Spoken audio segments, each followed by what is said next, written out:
Yeah. He's here once again on the China server where we can't read the maps very well, so he's got the hard job of setting up the lobbies for us. He's doing a great job. We've all got Chinese accounts. We're on a brand new server in the top left here in the red. He's one of the greatest in this region's history. He is Time.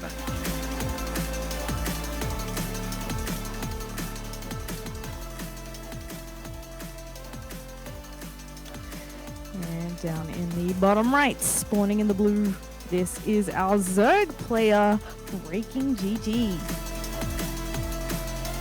Is indeed well spotted, Zeph. Again, this guy's a bit of a challenger in my eyes. Of course, if Time goes down, I feel in this series, the group is wide open. It's extremely hard to predict who comes in first. And so far, it is a relatively regular opening from the Zerg, Hatchery, Gas, and Pool. And we're going to make sure that for the next game, I have the correct interface on, because this is not... both. Yeah. I'm not sure how to choose it. Luckily, luckily, I have like muscle memory. It's not that bad. It's still like, F10, as you would assume. O for options. O for observer replay. And there's your pull downs in there, and you'll be good to go for the next game. Oh. Wow. Yeah. Very nice. Inside info. See, your girl Zeph isn't a very good e-gaming streamer, so I don't know these things. You're a fantastic e-gamer, Zeph. Don't be like that. Now, getting damaged health bars on. Now, how do we achieve that? That is going to be a it's going to be a total order for trying to get that done in this broadcast. But anyway, talk about the builds. We are seeing a pretty quick third base there for BreakingGG. Not quite 2:30, but also not quite sub 2 minutes. It's the Reaper of Time comes in for the early game ZBT dance against those Lings. Not expecting any damage here, of course. No. Just a bit of the early game micro from that Reaper. Being a bit of a pest, you can save that for later and keep popping up in between the bases. It would be good on this map to get as much scouting information as you can. As we mentioned, it's a bit of a weird one to let slip through against a Terran player especially. So if I were Time, I'd definitely be like, all right, this guy for sure has something planned here, because why else would he pick this map as our starting point? And as we see Time getting the add-on on the barracks there, I think switching over that starport with the tech lab and going immediately into a blind Banshee is the safest thing you can do against Zerg on this map. If BreakingGG is a bit more of the aggressive variety, he knows about the third base. This is, if it's going to be anything aggressive, it's going to be some kind of ground-based push from BreakingGG, which means Roach Warren, as we see that getting plopped down there in the natural. And Banshee, well, that makes the roaches go away, generally. Yep, as long as you're not too out of position with it. You can have some awkward situations where it's across the map and suddenly you're being visited by a bunch of roach friends. But yeah, for the most part, great harassment tool, great defensive tool as well. So quite a nice opening here from Time so far. And yeah, if I was BreakingGG, I'd be kind of wary of that, right? It is a weird map choice, and I think the other thing, though, is that a Roach is a pretty solid defensive unit should you need it. But, nice and early here for 6 Roaches to be coming out.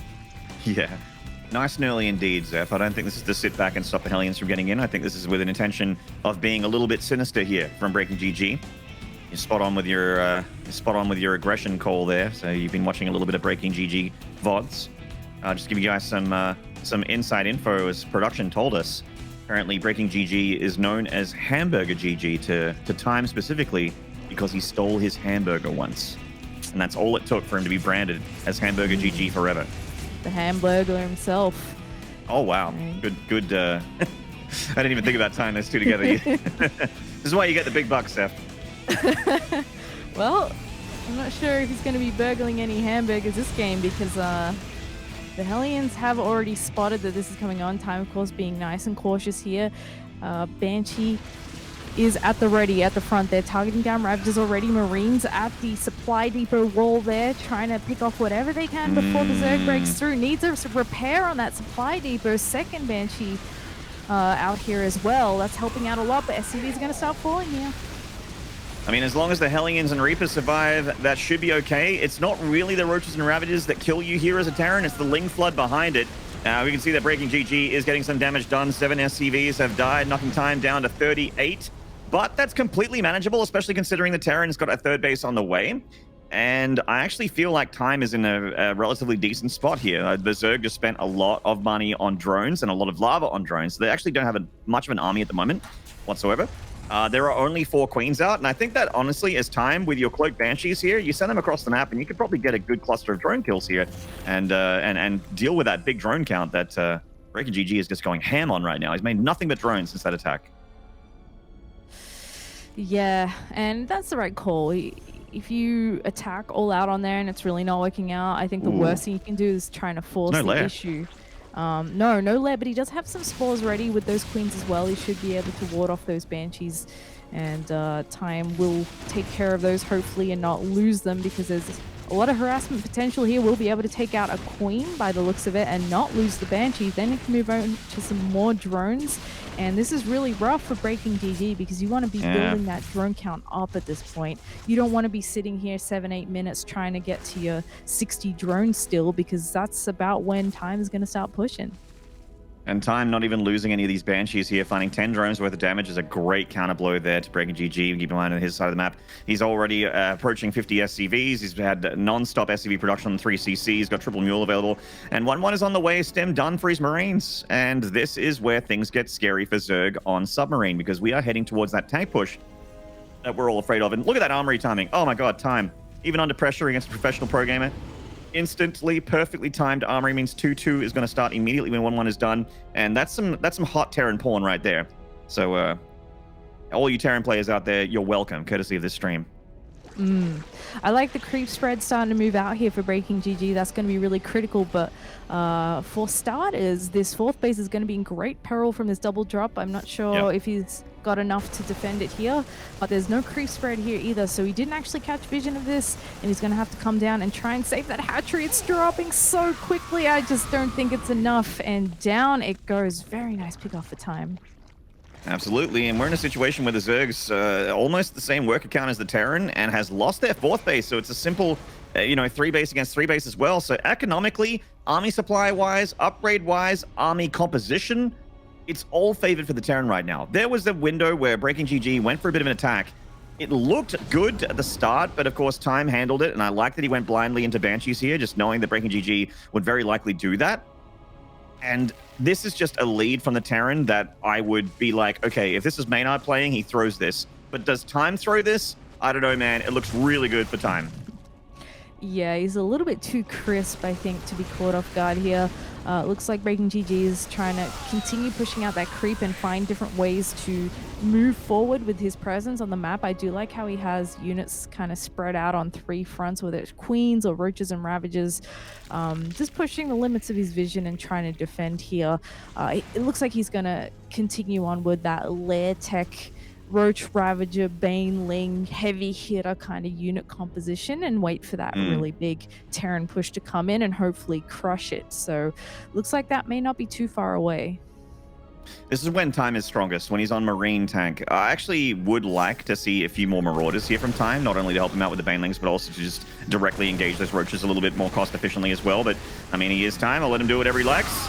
A couple Baneling connections there on the Marines, but 3 medevacs full of Marines do escape. And that is, oh, wait, 24 Marines. There we go, I did it. Very nice. That's a skill right there, doing math on stream. You're braver than I am. That's it.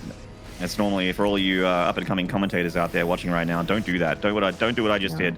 Because I very much risked looking very stupid just now. Yep. Luckily, I think I got it. Messed up the simplest of calculations. Oh my god, on stream, yes. Like embarrassingly bad. 1000%. Yes, absolutely. I've done it before. I'll do it again. 8 years of commentary, and I don't plan to stop anytime soon. So, oopsie daisies. That ain't good for BreakingGG. That's a supply block right there. Yeah, a pretty decent supply block. He's going to have to make a few more overlords than just the one. There we go, 5 in production now. And this is the point where that 2-2 timing is hitting for time. So he's going to be pushing out here, and that's a lot of tanks, a lot of Marines. Yeah, his army supply is equal that of the Zerg, but you can keep in mind that his army supply of time is a lot more cost efficient. Got a lot of Marines, a lot of tanks. And there are some 3 supply Ravagers in this army that are just not that great. Good Baneling count for BreakingGG. And there are no Widow Mines here, but Time is being meticulous. And look at that pre-split of Bio. Oh my god. And these 2 Banshees left alive from earlier. Even zoning that front line there. Time's got a huge spread of units on the south side. Instantly starting +3 attack during all of this as well. Not missing a beat with his macro. Is this enough Zerg from BreakingGG to break this position? Oh, really good Baneling connection. I think Time got a little bit too fresh there. Yeah, I mean, Time is staying here and trying to get the maximum damage that he can with the last remaining Marines. Oh my goodness, these ones are cost efficient, but it is too much. And BreakingGG will push him back. Now, it's still not great for the Zerg. If you look at how many units they've exchanged, I mean, the Zerg is getting the raw end of the deal here, and Time is already coming with the second push here, keeping that creep back. And notice he's pushing down that left side, the one place that BreakingGG hasn't really been able to spread creep in general yet. So this gives him the perfect position from which to continue pressuring and move forward. We do have some Infestors and Vipers coming out for BreakingGG though. Yeah, I mean, there is always hope for Zerg. If you can get to tier 3 and you have some of those spellcasters, maybe you can take a really wonderful engagement or 2, but he does still need to weather the storm of Time's tier 2 right now as he heads towards 3-3 with that bio. Starting throwing Marauders right now, which I'm pleased to see. Good target fire from Time on the Banelings. They are off creep, but they do have Baneling speed, and that's a very nice trade there with those Marines. BreakingGG does get rid of that tank, but he took a huge hit to his army supply. A big army supply lead for the Terran. In fact, he's almost got double the army of the Zerg right now. BreakingGG is starting to run out of steam here despite a couple of good holds. He's just not quite in the position that he'd want to be, I think, against a strong Terran army like this. We're starting to see some Liberators getting mixed in as well, and +3 attack is so close to finishing here, and things are only going to go from bad to worse once that kicks in. A nice engagement here once again, and BreakingGG just cannot seem to completely plow through this army, and it's just getting closer and closer to his mining bases. Yeah, the soup does not lie here. BreakingGG is trying to get up into the spellcasters, but there are just not enough to make a difference. Time is already on his doorstep. I mean, if he had Ultras right now, if he had a few more Vipers, if he had Fungals, maybe this looks different, but none of those things exist. GG. Time takes game number 1. Very nicely done there from Time. I feel like he just read BreakingGG like a book. Pretty clean game from him, really. I mean, opening with the Banshee, best thing he could have done there, and from there he was well set up for the rest of the game. I'm forgetting what the second map is, but I think that honestly, Time being the, quote-unquote better player, I think that here you go with those conservative builds. You stayed, you keep doing your 1-1-1. You just don't take too many risks. Don't go out there and drop a 3 racks. Don't go out there and just try and end it early. Don't get too cocky. Go for the 1-1-1, go for the Banshees, and I think that as long as he has a safe opening, when the more aggressive styling of BreakingGG has a bit of a spike in power, you can see that once it got to the mid game, Time really started to outplay BreakingGG. Yeah, absolutely. And it comes down to that initial aggression, doing nothing. You're behind on your droning. You lose 10 drones to the Banshees in the follow-up, and then you lose your 4th base. And I actually really like that BreakingGG went straight for that base too, being like, no, I got to keep expanding. I got to get that big economy. But he just wasn't able to hold on to it, and Time did a really great job with these tiny skirmishes like that, clearing up the creep so that he was able to come in with a big army. And a little bit surprising that BreakingGG managed to punch through here. I guess we do remember that that is the Roach Ravager Lingbane army. It is built for crushing. But the problem here was the cost efficiency. Yeah, certainly. It was just a little bit inefficient there for BreakingGG, and I was a little bit worried about that composition as well. You might have a lot of army supply, but what does it consist of? It's not great. We're seeing the last engagement here, the final throws of BreakingGG in game 1. Not saying that he threw, just sort of like the death throws is what I mean. He just doesn't have enough to stand to the might of Time's army. He didn't even have 3-3 just then. It was just very, very powerful mid-game 2-2 Terran tank bio army, which is really his bread and butter, and where Submarine as a map really shines for Terran strength. We're going to take a short break here before we get into game 2. Sorry, Zeph. If you want to have any last thoughts in game 1 before we jump on over? No, I want game 2. I'm excited. Let's see what BreakingGG can come up with in the second match. Fabulous. Well, guys, we'll see you in a few minutes.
set it off alright.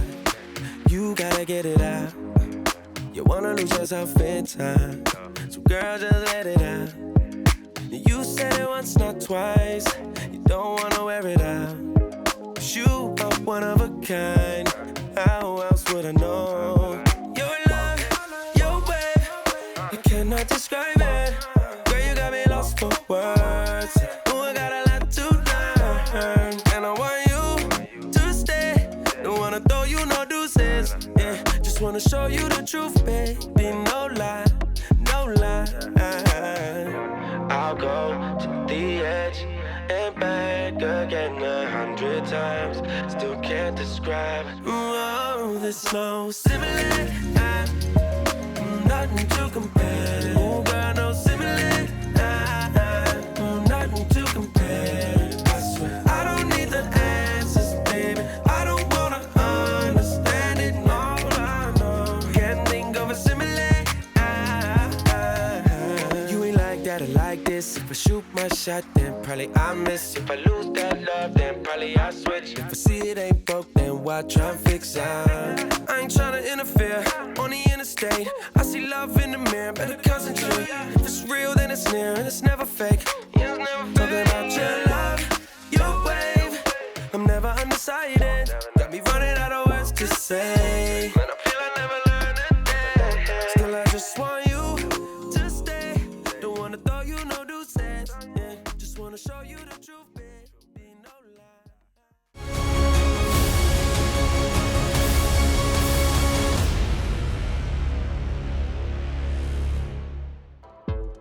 G'day guys, welcome back to the DreamHack Summer Chinese main event. I'm Maynard, with me is Zeph still. Yeah, that's right, we're not going to rotate any casters around, it's just going to be us all night long, so you're stuck with us.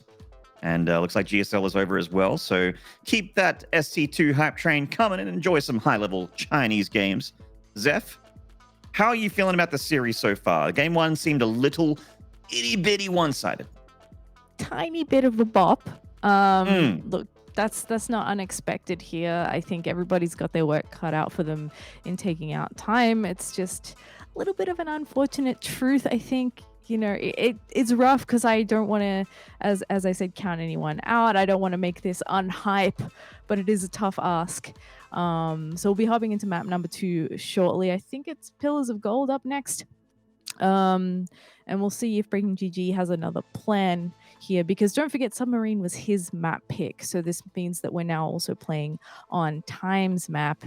And you know, he may have some plans of his own, but all in all, I think his standard play can stand up to just about anybody. I mean, we've seen him use his sort of bio-based play in really high-level matches against some of the best players in the foreign scene as well, so maybe that's all he needs here. Yeah, he is such a bio player. Even when Mech was starting to, you know, peek its little head into this matchup for a little bit. At the moment, of course, Mech is very, you know, not as popular, not anywhere near as popular as Bio. But there was a time when Mech was considered just the stronger way to play TVZ. Even then, Time wasn't dipping his toe into that pool. He's like, nah, I got this other jacuzzi over here. It's called the Bio Tub, and that's where I like to be with all of my babes in the Bio Tub with my Bio and my tanks, my 2-2 upgrades. That's where I want to be. And he was just so good. Like I can even still remember that best of 5 against series from Asus ROG in Helsinki, where he just tore Serral apart with non-stop drop play, insane multitasking. Really felt like a foreign Bjorn. Ooh, now that's accurate and a great compliment. Alrighty, so here we are, loaded into Pillars of Gold, and up in the top right, in the red, leading 1-0. This is Time. You bet it is. And in the bottom left here, currently down the series, looking to try and tie it up, it's BreakingGG.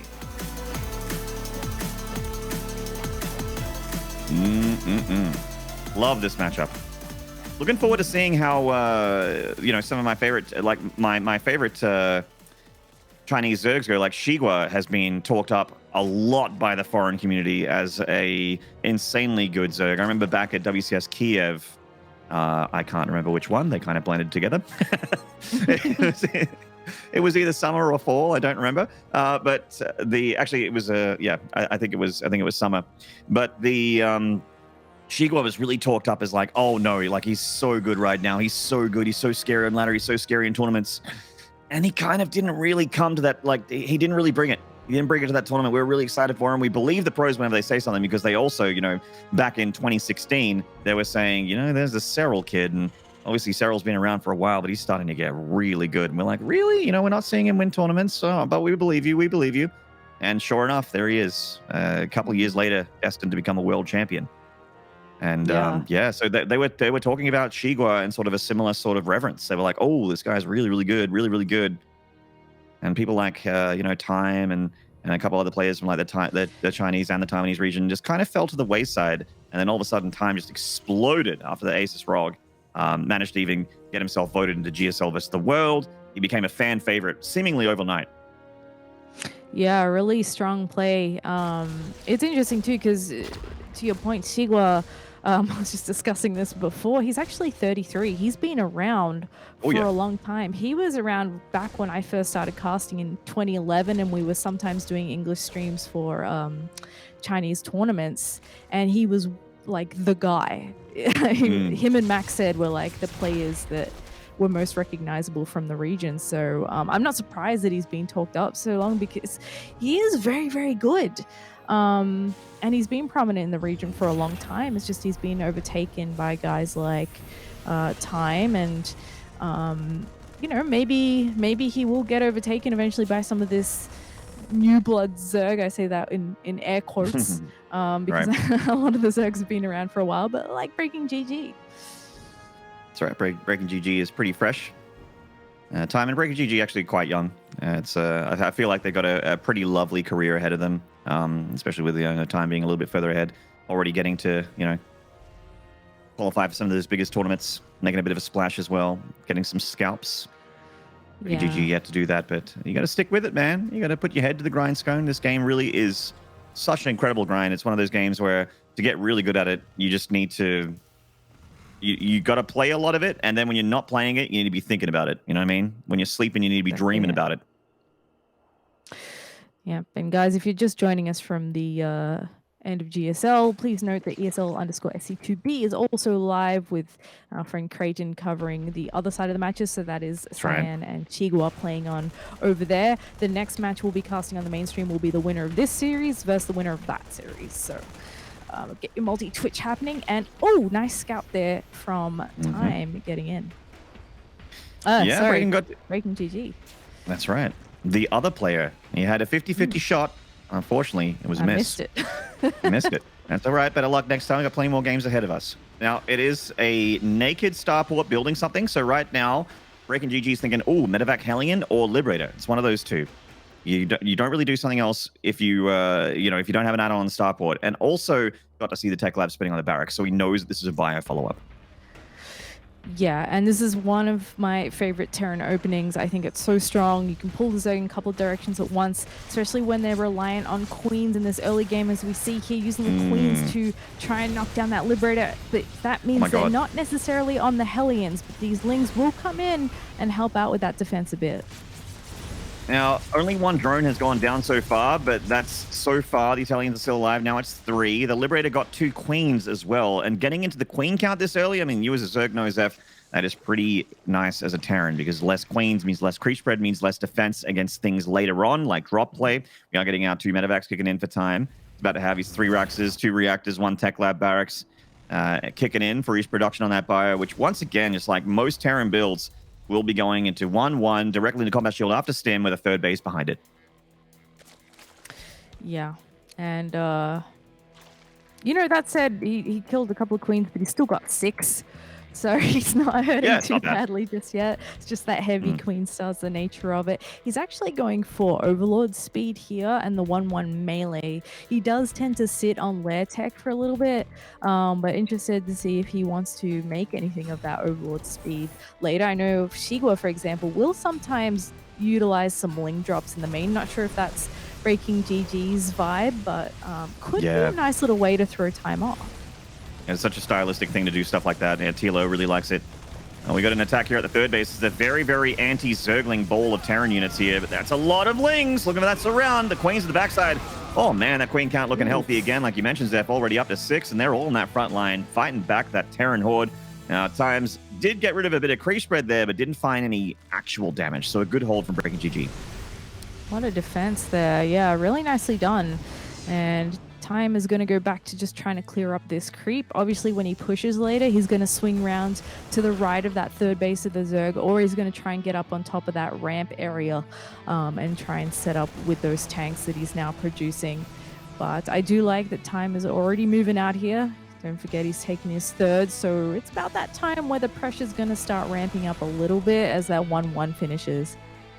Yeah, and even the Lings got thinned out a little bit on their way through. They scouted, of course, for BreakingGG that a push is coming.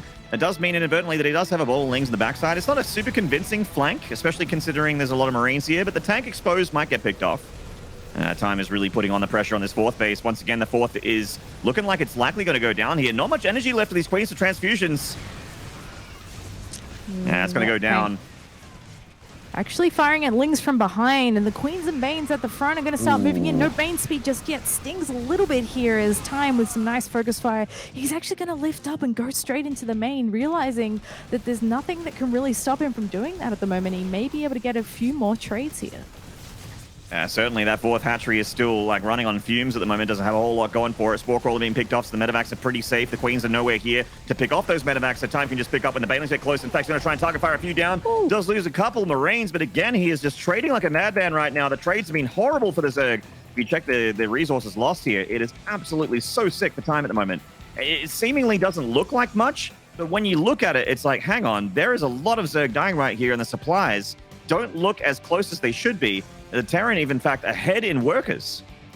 Yeah, and the important thing here is that the aggression doesn't stop. We already see the second wave of Time's army coming across the map, more tanks in tow, and again, he's parked on the edge of that creep. He's got a really formidable position here. Now, with Bane speed finishing, that makes things a little bit easier, but not a lot of creep, not a lot of vision around here. And it's going to be really tough to save his hatchery. It's getting pretty low. And does manage to get a few more hit points on it. The spreader bio is quite nice. There's not that many Banelings remaining, but it looks like it might be enough Lings and reinforcements here from BreakingGG to hold on. And he does hold on. He keeps Time off his front doorstep, and most importantly, he keeps that 4th alive. He's going to try and go up and Spire now. Time already heading to Drilling Claws, scans and sees the Spire, in fact. Still feels like even though BreakingGG is holding on, it's like a floodgate of water torrenting down a like a sewerage tunnel, and BreakingGG is like holding onto the grate or some way, like trying not to get swept away. But the pressure of this water, like the water pressure is just getting way too high, and he is looking like he's slipping a little bit. The Terran is still ahead in supply, and that's not good for the Zerg. Yeah, I like this. A counterattack with the Lings. Some of Time's army's already moving out. He does have stuff in position to deal with this. Not able to get the cancel there, but he can reserve that for later. I would actually love to see BreakingGG just go for another hatch right away, because if he loses one, that'll be a nice backup plan. He's going to continue the aggression in here at the same time. Pushes Time back on the right there. Not bad. Yeah, beat a really decent Baneling connection or two that can definitely make a difference in a battle like that. And now BreakingGG, with that gas bank and mineral bank, has access to mutas. He's making 13 right now. Whoopsie daisies, that Ling counterattack a little bit too close to those Marines. Bit of a meat grinder there.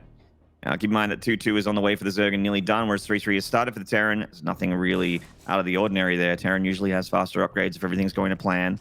But he seems so ready for mutas already. You know, the Drilling Claws is already done. He's got Thor production 2/3 of the way done. Widowmine's on the way. And it feels like, you know, mutas are a lot more powerful when you can surprise the Terran with them. And BreakingGG's got no surprises for Time.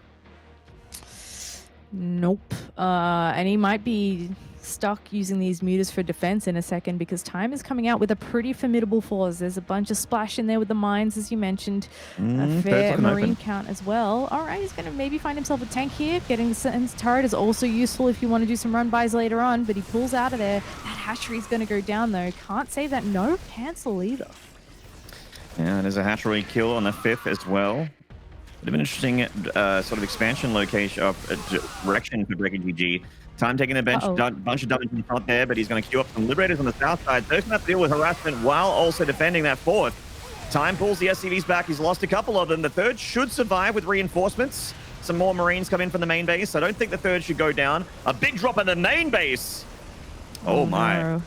I feel like BreakingGG may need to abandon that. Hold on, he's getting hit in so many locations. He's losing everything. The lair goes down, 19 drones lost, and that extra hatchery that he was trying to build before has also gone down, and he didn't even get to clean up those drops. They're now going to come down to that 4th base location and get even more kills made. Now this is looking pretty bad for BreakingGG. Well, all of a sudden, BreakingGG is... and that Widowmine just assaulting the wounds. Has still got a ton of lings.